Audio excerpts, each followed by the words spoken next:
حضرت امام زین العابدین کی آنکھیں بھیگی ہوئی ہیں، آنسو تو ہیں نہیں، خشک ہو چکے ہیں، چہرہ مرجھایا ہوا ہے، ایک آہ کرب لیتے ہیں اور ایک ایسی آواز آپ کی بلند ہوتی ہے کہ زمین کانپنے لگتی ہے، آسمان ہلنے لگتا ہے، سفیدہ شہر نمودار ہونے والا ہے۔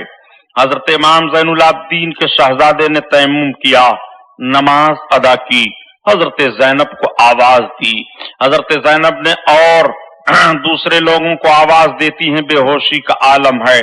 پھر جیسے سارے لوگوں کی نگاہیں میدان کربلا کے اس ریت پر پڑتی ہیں، آنکھیں بھیگ جاتی ہیں، آہو فغاں بلند ہونے لگتا ہے۔ یزیدی فوج کے کچھ جوان آئے اور ان سید زادیوں کو گرفتار کیا۔ حضرت امام زین العابدین کے ہاتھ میں زنجیر ڈال دی گئی، اونٹوں پر کس کر کے ان سب کو کربلا کی سرزمین سے اب کوفہ کی طرف لے جانے کی تیاری کی جانے لگی۔ یہ مقدس اور مختصر قافلہ جب میدان کوفہ کی کربلا سے کوفہ کی طرف رواں دماں ہوتا ہے اور ان کی نگاہوں کے سامنے شہیدوں کے جسموں کے کٹے ہوئے ٹکڑے پڑتے ہیں تو ان کا کلیجہ منہ کو آ جاتا ہے، آہیں بلند ہو جاتی ہیں، چیخ نکل پڑتی ہے، آنکھوں کے تلے اندھیرا چھا جاتا ہے۔ حضرت امام حسین کا غم لے کر کے اور آپ کے ساتھیوں کا غم لے کر کے یہ سب آگے بڑھتے چلے جا رہے ہیں، قافلہ رواں دواں چلا جا رہا ہے، کوفہ کی سرزمین کی طرف جاتا ہے۔ چند منزل چلنے کے بعد کوفہ کی آبادی آ جاتی ہے۔ کوفہ والوں کو جیسے پتا چلتا ہے کہ امام حسین اور ان کے ساتھیوں کا لٹا پٹا قافلہ آ رہا ہے، سارے کوفی اپنے مکانوں سے باہر نکل آتے ہیں، عورتیں نکل آتی ہیں، مرد نکل آتے ہیں، سب نکل کر کے آہوزاری کرنے لگتے ہیں اور رونے چلانے لگتے ہیں۔ حضرت امام علی مقام رضی اللہ تعالیٰ عنہ کے مقدس سر کو لے کر کے آگے بڑھا جا رہا ہے۔ ایک صاحب قرآن کی تلاوت کر رہے تھے کہ بے شک اصحاب کہف کا واقعہ اور پہاڑ والوں کا واقعہ بڑا تعجب خیز ہے کہ تب تک سر امام سے آواز آتی ہے، یا تالی القرآن عجبو قصتی من اصحاب الکہف قتلی و حملی۔ اے قرآن پڑھنے والے، اصحاب کہف سے میرا قصہ زیادہ تعجب میں ہے، جو مجھ کو قتل کیا گیا اور مجھ کو لے کر کے گھمایا جا رہا ہے۔ امام علی مقام کے سر اقدس سے یہ آواز آ رہی ہے، سن کر کے لوگ گھبرا جاتے ہیں۔ میں عرض کرتا ہوں یہی تو امام حسین کی جیت ہے اور یہی تو یزید کی شکست ہے۔ قتل حسین اصل میں مرگ یزید ہے، اسلام زندہ ہوتا ہے ہر کربلا کے بعد۔ امام علی مقام رضی اللہ تعالیٰ عنہ کی کرامت دیکھنے والوں اور امام حسین کی زندگی کو سمجھنے والوں سمجھو، امام علی مقام نے تالی قرآن کو مخاطب کیا تھا اور مخاطب کر کے بتایا تھا، یہ قرآن پڑھنے والے میرا قتل کیا جانا اور قتل کر کے مجھے لے کر کے کوفہ کی گلیوں میں گھمایا جانا یہ زیادہ تعجب کا معاملہ ہے۔ امام علی مقام رضی اللہ تعالیٰ عنہ کے سر اقدس کو لے جا کر کے کوفہ کے دارالعمارت میں ابن زیاد کے پاس رکھا جاتا ہے۔